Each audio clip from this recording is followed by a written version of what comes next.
Oh my God, I got to take this off. I'm sweating. Oh, I Good think we morning. were live for that. We were live. Hello, everybody, and good morning and happy Thursday. Welcome to New Streaming Network, home of Going Solo, Going Bold, WGSN-DB, Going Solo Network Radio. Welcome to your Health Vibes with Elana. I'm your host, Elana, with your Health Vibes. Today, my journey is to raise your heart, body, and soul vibes to the next level so you can transform your life today. And today, our topic is what would 80-year-old me do with the one, the only, my dad sister, Jen. Woo! Hello. Thank you. I've not had a more energetic introduction, and my expectations have now risen higher for other shows I'm on. Yes. But hi. Thank you so much for having me. Thank you so much for being here. As I was telling you earlier, I felt like a little kid, like I'm so excited to be with you today and feel so honored. So, Jen, if you could tell the world who you are, because you can definitely introduce yourself better than I can. Well, I will try. I'm Jen Vertanen, a fellow dot sister, and I am the founder of BEDARECREATE, which is all about who are you choosing to be? From that energy, what are you daring yourself to do, i.e. getting out of your own way to do? And then what are you creating from that? I'm all about both creating lives that we love the hell out of, but also like, what is the impact that you're having? What are the ripples? And then ultimately, what is the legacy that you're living today? Not like when you pass, but like the legacy today, because that is what creates the ripples for yourself and everyone around you. I love that so much. And what I love so much is when Jen and we had our first FaceTime together, I felt like I've known you my whole life. It did not feel like awkward. There was no weirdness. We both can cuss. We could both be ourselves authentically, and being seen was such an incredible gift. Like, just blew my mind. It's so refreshing. You know, they say that making friends gets only harder as you age. I've actually had the opposite be true. I struggled a lot with making friends and keeping friends early on in my life, and the more I step into who I am, the easier it becomes for me. And yeah, when we're both kind of charmingly awkward, we're both goofballs, but we have such depth and wisdom inside us. And I think the humor, the playfulness, like that's our way of being, to share that depth and wisdom. I totally agree. And also living in our joy. We get to show up and we have a choice. So I love that you get to show up and be with you. There's not an excuse. You get the real, you get the raw, you get the vulnerable, you get it all. But what is so beautiful, people don't do that. People don't know how to show up to do that. I can't not do that. I literally cannot. I have very high standards of where I spend my energy, but I have very low expectations on the people I spend it with, because we all have stuff we're dealing with. I have so many spoons in a day. Other people have more spoons. Other people have less spoons. I don't want to put this assumption, this expectation on someone that sometimes I'm not able to do. I want to give grace, compassion, kindness, and realize we're having human experiences. And sometimes you just don't have the energy to do something, even if you really want to do it. I love that you say that, because I think so many times we want to be like a people pleaser. We don't want to let someone down, and we don't want to show up. And I agree. Like, I think we sometimes have these unexpected expectations of others. So we could expand on that a little bit more. I love that you say that, because, to have a good relationship, to show up for ourselves too, you have to be real. You have to be raw. And what you said, how many spoons you can give, showing up. Maybe today I have 20%. But yesterday you thought I had more, but being vulnerable and honest and upfront with someone. Yeah. It's part of that like wisdom that comes with age, right? There's so much I want to do. And I'm actually coming out of a mini burnout cycle, because I was doing all these really fun things that I really, really want to do, but I was doing too much. I wasn't paying attention to what my body was telling me. And it resulted in, I call it the longest headache ever. It was like a headache for a week that just kind of, my body was like, nope, we're done. You're not doing anything. Right. So now not only do I have to climb out of that burnout, right? And the voices in my head that are like, see, you can't do it. Why? Right. Right. Yeah. Now, with our topic, what I love, what would an 8-year-old me do? So I love all your stories. That's what I love about you. You tell such great stories, and maybe you could tell a story. Have you always been like that? Where did this kind of come up of like all of a sudden, like, what would 8-year-old me do? You know, we talk about this, but we always are planning. It's always like later on in life and so many things. Could you maybe tell us a story of kind of how you kind of got here and some maybe something to, like, your little nuggets that you have for us? Yeah. My 80-year-old self literally is my wisest mentor. I've built such a wonderful relationship with that part of me over the last decade. And where it really came from is the shiny, colorful person you see today. That wasn't me for most of my life up until age 45. I turned 55 next week. Yeah, you do. I know. But everything was dark. And even though, like, I have a natural smile, I have a natural positivity. So outside looking in, you'd think I was this very happy, go lucky person. Right. But I was not that whatsoever. Right. And a couple of things happened in 2015 that really had me take a step back, reassess, who am I being? That's the bead part of BEDARECREATE. Who am I being? Is that who I want to be? I used to go to bed at night with this thought. It really was this pathetic. This thought that my children, the only people who will come to my memorial service when I pass will be my children. And they will be because my husband obviously would have already passed because he's going to go first. Right. I mean, I don't wish that for him, but one of us has to outlive the other, and I'd rather be me. So anyway, I had this thought that my kids are going to be so embarrassed that no one else came to celebrate my life. And that's how sad and lonely and isolated I felt inside. Right. And I'm like, I'm turning into this bitter, resentful 80-year-old person. I don't even know where the 80-year-old came. Right. Like, me and my oldest. Yeah.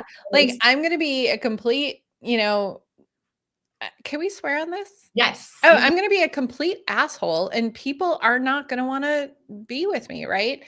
So I had this vision. I would go to bed at night, and it made me so sad because that was the path I was on. Right. But I also had this vision of this lively, like, if I want to jump out of airplanes at 85, I can. And, I've always been sassy and irreverent humor and, quirky. And I'm like, I want to be this vision of this bold, vibrant woman who has stories to tell. And, she has some regrets, but not like really big regrets. And she is getting into all sorts of shenanigans at her nursing home and all of that. And again, a couple of things happened in 2015 that had me say, what would my 80-year-old self do? The vision of the bold, vibrant, blah, blah, blah. And then this past decade has been about becoming her now.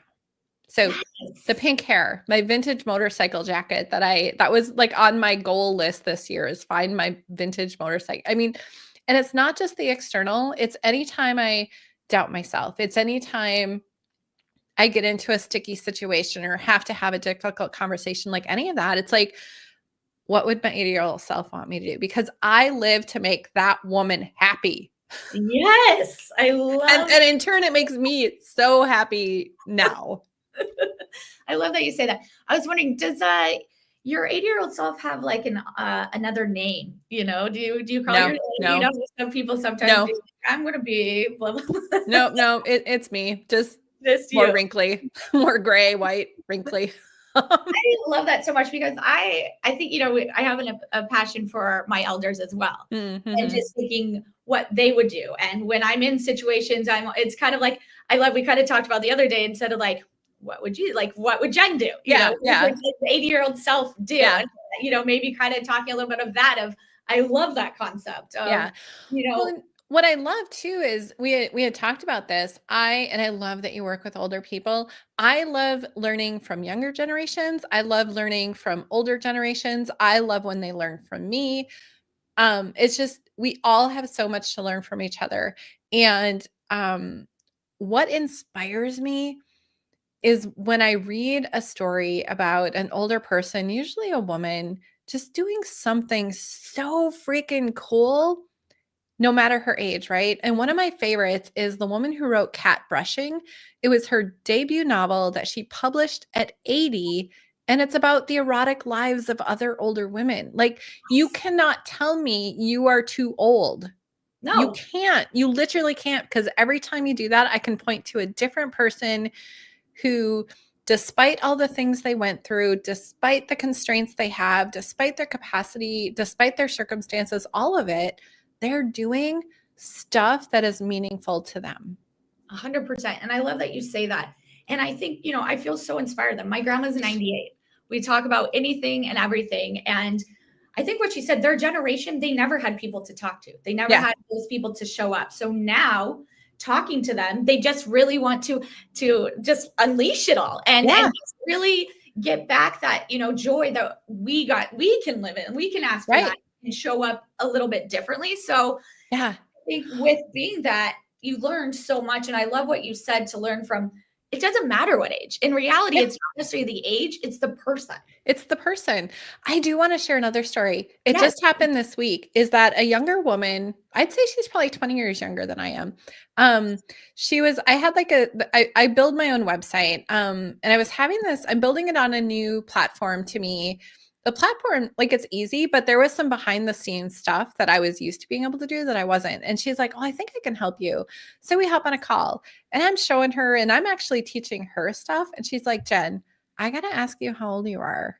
And I'm like, well, I turned 55. She's like, and you know how to do all this? I'm like, yeah, like, and she's like, my mom, who's turning 60, would never be able to do this. So I got to model for someone 20 years younger that even in your 50s, you can be techie. You can be, you know what I mean? Yeah. And it's like, and asking for that help, because I think sometimes, and being equal. What I love is, because when I teach my elders and seniors and stuff, sometimes I don't want to be like little Elena. I don't feel I'm treated like that. I feel we're treated as equals. And that's what I love about you, is like, it doesn't matter if you're 80, it doesn't matter if you're 20, you look at them the same. It's not any difference. You don't treat them any differently. And that's what I love about you, is that there's no age discrepancy. There's nothing there. And the fact that you learned, and like, for her to say, oh, my mom can't even do this. Like, yeah. Well, and like, my skills were clearly more advanced than hers. And I don't say that to brag, but but it's, I was teaching her things and she was just like, what? Like, and this is what I love. It's opening eyes around what is possible, right? We take in all these inputs of what we think is possible for us. And I love to be an example of helping someone see, oh, that could be possible for me too, right? Because I look to others, young, old, no, my age, whatever, of like, oh, if they can do that, I wonder what that might look like for me. I totally agree. Is there a woman or someone who, like an elder, that has inspired you to, I know you have there's so many things, but I love the stories, and I love all the people that you meet. And I don't know if you have a fun story to share about, someone that you'd like to. I do. My muse is my mom, and she passed away 4 years ago. I had a very difficult relationship with my mom through the years. Not to get into childhood stuff, she was also subject to the same trauma abuse that my brother and I were subjected to, right? She was abandoned when she was 3. She was abandoned a couple of weeks before the altar, a couple of times before she married my dad, who was very psychologically, emotionally, mentally abusive, right? And then she got type 1 diabetes. Of all things, she was bit by a spider that shut down her pancreas. So it was out of her control. Right. But it was all the hardships through that to finally pass in her early 70s. from kidney failure, from diabetes. So this very hard, traumatic life. Why she's my muse? That woman reinvented herself so many times. She went from bookkeeper to she owned a plant shop for a while. She worked in a hardware store as a clerk. She became a clerk at the post office. She worked her way up through the very male-dominated post office in the 80s and 90s to become postmaster. She retired probably in her early 60s, maybe late 50s, to become a pastor. She then, sight unseen, went to, thanks, Deb. She then went on to retire in the mountains of Ecuador, sight unseen. And this would have been her late 60s. She finally found her joy. Her true joy, her lasting joy, right? It wasn't just pockets of good times. It was always there, right? Yes. She met the love of her life. Like she got to experience that. And then sadly, she passed in her early 70s. But again, she did not give up hope of what she knew was possible for her. That's why she's my muse. I just got the chills. I got goosebumps too. Mom, she's looking at, so proud of you. Thank you for sharing that. And what a beautiful lesson, to show up, you can be whoever you want, no matter what age. You can discover yourself at whatever age. And I love that. I love that she was able to do these things. I love that she could show up and find the love of her life at an older age. It doesn't matter what age it is. And wow. I have another fun story, the love of her life. Yes. Do you ever listen to Audible? Sometimes. The guy that goes, "This is Audible." Yeah. That was the love of her life. What? Fun fact. One more time. He passed 9 months before she did. And it absolutely, I mean, you can imagine, it absolutely broke her heart. And they were having to be separate at the time because she was in the States getting her kidney dialysis and he was still in Ecuador. And it was just such a heartbreaking thing. No, thank you. They're both looking down today. Fun fact. That is a fun fact. I love that. Yeah. Now, when, with your kid and certain stuff and things, or do you have any little nuggets of telling even okay, we're talking about 80-year-olds, and I know not to change the trajectory, but what would your 80-year-old tell your little girl? Oh my gosh, Elena, that just gave me a visceral, in a good way. Okay. I've done so much inner child healing work. She would want my inner kiddo to know it's okay to be awkward. It's okay to be you. You will find joy and happiness. You will find your people. You will. It might take you until you're, into your 50s, but you will find your people who love you. She would also tell her, this is one of the things my mom said to me, and I've really been trying to integrate this. You got to learn how to let people love you. Ooh. Because expands a little. That just gave me the chills. It's a game changer. And you don't even realize you're not doing it until you realize it. And then you're like, oh, that makes so much. It just brings all these pieces together. And I still struggle with receiving love and support. But I know that it's how do I want to say this? I struggle. I understand why I struggle because it's still so new to me. Right. But it's so important to me that I happily go through the struggle, and and the more I do it, the easier it becomes with anything. Right. Right. Yeah. Oh, I love that. That's why I love you so much, of just how you show up for others, how you show up for yourself. And what I really love about you is how safe I feel with you. I hear that a lot. And that's what's funny, is that the story I carried with me for 45 years, and this came from my mom. Again, my muse is my mom. Yes.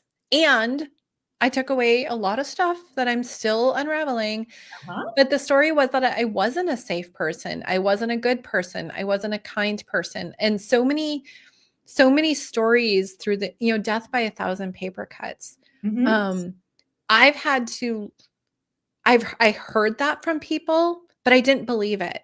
And so my work the last decade, and it all came together a couple of years ago, but it was to know that, to believe it about myself. So thank you. I received that. Yes. And I love that, because I think it's so hard to receive when we give and we show up and you know, we're going. And what I feel about it is like, I always felt like growing up that I was like an alien child, a little awkward, a little like things. So when I get to hear other stories, when I get to feel people connect, like they're just as weird as I am, you know? Yeah. My Indian family as well is so nice, because I don't have to explain myself. I don't have to like tell a story. Like you get to see it and live it and breathe it. So thank you for seeing me. And just, I love that about us, is that I do too. I do too. Wonderful. You know, so Mrs. Foster found her true love. I love that so my much. mom and dad, they're Deb Rob. They love to have a double Facebook together. Thank you, mom and dad, for that.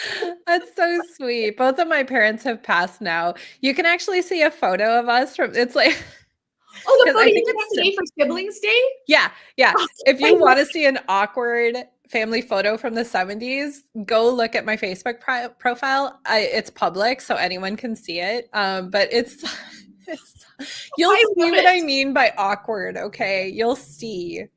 But you're the awkward, most cutest little girl. Like, you are so like, yes. I wanted to do that. So adorable. You know, when early on, when my husband and I were married, my grandma brought out this box of photos to give to him. She was so proud to give him these photos, and was all the photos, like all my school photos from growing up. I cried so hard. I was mortified that my grandmother had given these pictures to, right. I was mortified. And again, something kicked in my mid 40s, but now I look at those pictures, I am so full of love. Like, it almost brings tears to my eyes. I'm so full of love for that little girl who didn't, I game changer. Yeah. Oh, I love it. I get a little challenge. I challenge you to I love challenges. Yes, bring it on. A few more of those fun photos. Oh, sure. Yeah, absolutely. Absolutely. I was like, yay, little Jen. She's so cute. You're just so cute. I just felt like if we were doing I have these like little round glasses. Yes. And I have some more in those glasses. Yeah, I absolutely will. There is no shame in my game. And I think that comes from healing both that inner kiddo and the teenager and me now, and 80-year-old me who's like, I don't know if I'm going to live tomorrow. I don't know. Right. Tomorrow's not promised. It's not promised, but fuck all if I'm not going to do what I can to be happy, joyful, impactful, all of that. I'm not waiting for retirement. I'm not waiting for someday. Like, someday is today. Yeah, which I love. And I want to expand on that, but can you show the great bracelet that I wanted you to show today? Oh my God. Look at us in our bracelets. I don't know if you can see the fuck bracelet. Yeah. Love it. I made that for myself at my best friend's a couple of months ago. It will never leave my my wrist. And I love my 80-year-old self will be rocking this or some form of this bracelet. 100%. And I'll be rocking it with you. Right there with you. 100%. That's you and me. And what I kind of want to go back to what I love, you said, we wait till the very end. We wait till we can't walk anymore. We wait till we can't go on that vacation. We save up and we're living in such fear. Can you maybe expand on that? Like, why live life now? Why wait till you're 80? Why do people always put that off? And what are you telling now of why do you want to live your 80-year-old self now? Yeah. I know people are sometimes like, why would you want to be like hunched over? And I'm like, that's not, you're totally missing the point if that's what you think. Right. Yes. There's so many reasons why we wait. Right. Mm-hmm. All the things that we should do, that like all of the expectations we've carried, all of that. I do think women in midlife are uniquely positioned to be like, oh, wait a sec, but I'm halfway through my life and you're telling me this is what it's going to be the rest of my life. No, I did not sign up for that. And so we're like kind of in this transformation period, if you will. I'm getting a little off track here. No, you're good. We can talk about anything and everything. No, All good. no, but it's, we carry the shoulds, the expectations, like all of that, right? Mhm. We see someone else doing something and we're like, oh, if they can do it, we can do it, which is, I mean, I could get on a soapbox about that. Yes. I could also get on a soapbox about, I have people that come to me, and this is one of the most heartbreaking things of like, well, and these are accomplished women, right? Well, if I really wanted it, I would have made it happen by now. No, go deep, like go beneath the layers and figure out why. Because until you do that, you will continually struggle to make that thing happen for you, have the feeling, the achievement, like any of that, until you understand why you're getting in your way. It's not because you didn't want it bad enough. I love that you say that. Yeah, but we delay the work, right? It's work. Right. It's mental energy. I always talk about, my husband has been so supportive. I don't know where I'd be if I didn't have the support system I have to do that deeper work, right? Right. Whether it's a therapist, a spouse, a best friend, like, and not everyone has that. That is a privilege, right? Yeah. That's To what I have do. that level of support and safety so you can do that deep emotional, mental work. But it Right. is work, right? To me, it's worth it. To someone else, it might not be. Someone else might not want to disrupt their life, and I didn't have to disrupt my life, but I could have, right? Yeah. You don't know. And so I Right. think those are the reasons why we hold ourselves back from doing it now and putting it off for someday. That's so true. I love that you say that. And I think too, sometimes we live in this fear, like Mm-hmm. I have this, and then, showing up that way. And it's hard to ask for help, I Yeah. think, too, and whatnot. Do you think someone like an imposter syndrome or something comes in the way? You see these very successful women growing up, and Mm-hmm. then when you hear these stories, what is a little nugget that you can help them come back to their reality of like, look at who you are, look who the fuck you are. That's what I love when you see like you shake them like, I see you. What is a little nugget that you can help, or someone Mm-hmm. you can share on that? Yeah, to remind yourself of who you are. I love doing I am statements. And this was something I started again 10 years ago when I started really untangling my stuff. Is like I at that point was like I knew I didn't like who I was. I knew I didn't like who I was becoming. And I reached a point, I call it I stopped trying to fix myself in my life and I started creating, right? And so Ooh, coming up with this list, and I think I started with 10 of like, I am this, I am this, I am this. Whether I was at the time or not, yeah. like it didn't matter. Those were I am becoming, right? Ooh, I yeah. am becoming this. I am becoming this. And then that became my work. Sorry, I have to cough. Oh, I'm gonna go off mute. Hold on. yes. I mean, on mute and then off mute. Right. And then something I love, again, I started this a decade ago. I don't even refer to it that often anymore, like hardly ever, because I've become that person that I wanted to be. When I went to a vision boarding thing this year, Yeah. I realized I don't want to create a vision board. I created a here's who I am reminder board with Woo! images, words, it's like, Yes. and it was so fun to put together. It was such a marker of my growth over the last decade of like, I have become this person. I Like, love I'm that. not looking outside myself for, oh, I need this. I need this. Yeah, It's like, yeah, no, this is just who I am. And I think going back to the question on what stops people, why do they put it off for someday? yeah. Um, it goes back to possibility. If you're not seeing what's possible for you and you're carrying these expectations and shoulds Mhm. and you don't see the possibility, of course you're like, well, this is just how it is, right? Oh, Yeah. of course, this is how it is. And it's like, no. And unfortunately for some people, myself included, it takes some pretty big wake ups to realize like, oh, I got to go find different possibilities because this is not working. Yeah. And admitting that it's not working, my sister just popped in and she Yeah, said, having a support system is definitely a it privilege is. and so necessary. I'm so Mhm. grateful to have it with my family, my partner, and my friends. And because it is National Sibling Day, I want to give a shout out to my Stephanie. I love you and thank you for all that you do. Thank you for how you show up. Aw. You were incredible. Without you for my wedding, it would have been lost. I love her profile picture too. She's the cutest. Yeah, she's adorable. Love you, sister. And do you want to give a shout out to anybody? Yeah, my one and only Evan is my brother. He is just under 6 years younger than I am. And if I were to cut my hair short, I so badly want short hair. I would look like my brother. My brother is very handsome. Don't get me wrong. I don't want to be handsome. I want to be pretty. You are beautiful. Well, ditto. Thank you. Yeah.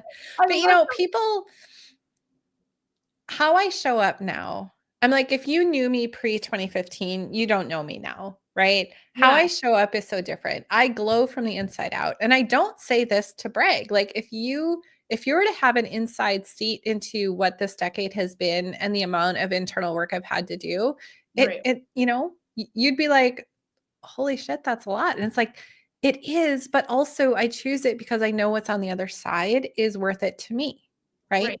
And that's why I do it.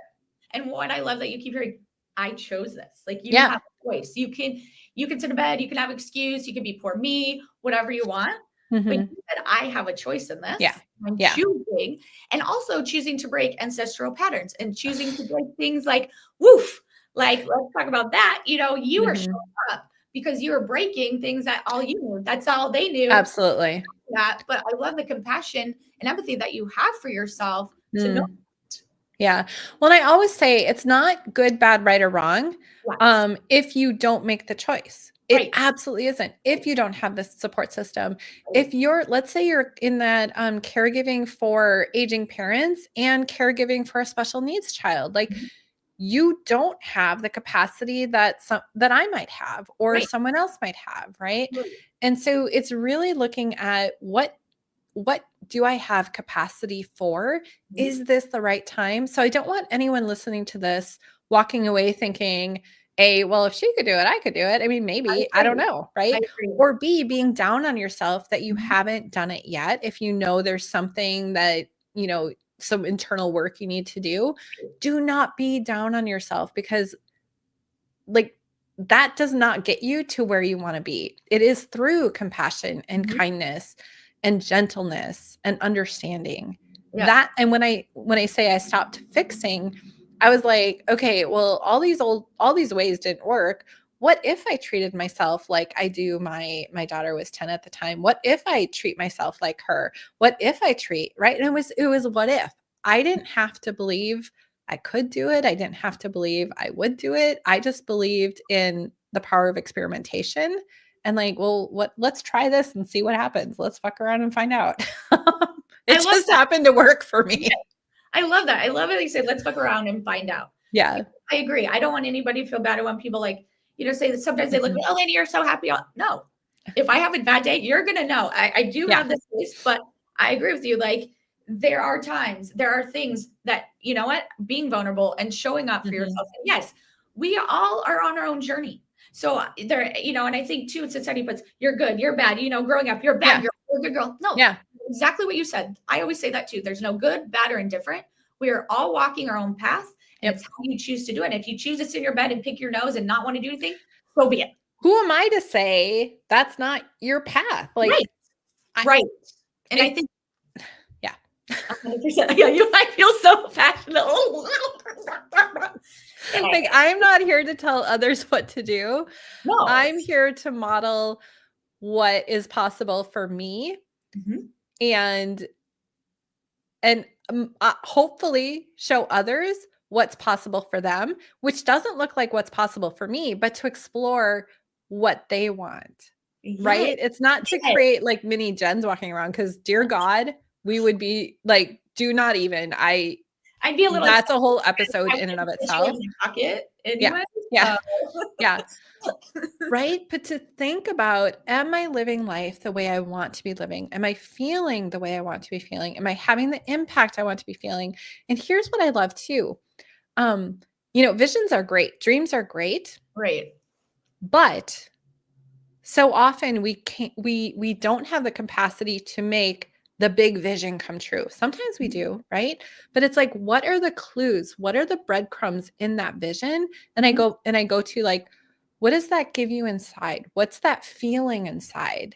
Right. And then get scrappy. What are ways, if the big vision doesn't feel possible right now, what are ways I can bring some of that into my here and now? And that was where the 80-year-old and reverse engineering to the here and now comes into play. Like, again, I don't want to be like hunched over in osteoporosis and all of that stuff like now, but I saw images of these women in their 80s with pink hair. And I kid you not, I was like, oh, well, I want to be a woman in my 80s rocking the pink hair. Yes. I'll do that now in my 50s. And now I feel like I was born with it. Like, it's just a part of who I am. I have pink in my hair. It's coming out. I mean, it came out. Yeah, mine is so faded. It gets redone in a month. I'm going in a couple weeks to get it back. But that's why I feel like people are like, are you going to have that in your wedding? Yes, I'm going to have pink hair in my head. I wanted to show that too. My hot pink lipstick today, everybody. Yes. And people are like, oh, you're going to wear bright colors. Yes, I'm going to wear bright colors because if you know me, I'm pretty bright here, guys. So yeah. But and then like a year or two ago, I saw another photo of this older woman in just this, she was so sexy in this vintage motorcycle jacket. When I say vintage, like I was born in 1970. So we're talking vintage being 1980s motorcycle jacket. But I'm like, oh my God, I so want to rock the leather vintage motorcycle jacket. And so like my daughter and I would go to vintage stores and I finally found one, right? Yes. I know. And I'm pretty sure it will last till I'm in my 80s. Oh, it will. I'm going to get a picture and I'll post it when we're and do that. And I love that. It's just, that's why I say, be yourself. Like, when I met my husband, I said, this is who I am. I'm going to dress like this. I'm going to do this. I'm quirky. I'm out of the box, like weirdo, but like, that's who I am. You're either going to take it or leave it. Well, because I got a ring on it. There you go. Well, I hear a lot like, oh, Jen, you're so unapologetic. And, you could take that one of two ways. The people saying it, they mean it, and they mean it in a very genuine, loving way. Right. And I'm like, I don't know how not to, I don't know how not to. Thank you. But I almost want to say like it's some flaw in me that like I don't have filters, and but I'm like, you get what you get and you either love it or you don't. And I've done enough internal work that if you don't love it, I call it, I'm in my repel era. If you don't love it, that's okay. Bless you. And like, I only have so much energy, and I'm going to save it for the people that do love everything about me. Yes. So leaving on that note, we're going to have to wrap up soon. And because I love you and because I want people to work with you and get to do, what are you doing right now? How can people work with you? How can people show up? I just want everybody to get it done in their life. So I do have my one-on-one work. But what I'm really, really, really excited about right now is I'm doing a 21-day challenge in May. It's called Someday is Today. And it's all about getting out of your head and starting to build like real tangible momentum on something that's really important to you. And what's really important to you, like it can be a tangible thing. Like I want to start a nonprofit and I want to submit the paperwork, but I just can't get myself to. Or it could be, I'm coming off of a really crappy divorce and I want to figure out what's next. Like it doesn't have to be tangible. It can be. But it's more about getting yourself into that space of like, no, I am doing this. I am building the trust in myself. I am taking action. I'm committing to it. I'm experimenting and I'm having fun. Yes, I love that. So everybody, if Jen is your cup of tea, which I hope, and you know what? I may not be, and that's okay. I want you to be everybody's cup of tea because I just love and adore you, and I just love what you stand for. So thank you. Ditto. Thank you. Thank you for being here. Thank you for showing up today, and just so excited for you to just show the world who you are. And I love you. I love you too. All right, everybody. Thank you for being here. You can join me bi-weekly at 12 p.m. Eastern Time, 9 a.m. Pacific. to begin raising your vibration, heart, body, mind, and soul. We are new streaming network, home of Going Solo, Going Bold, WGSN-DB, Going Solo Network Radio. Thank you so much. I appreciate you all, and we will see you in a couple weeks. You can reach me at ef11ca@gmail.com or my website, yourhealthvibes.com. Thanks so much, and we'll see you soon. Bye. Thank you. Love you. Love you.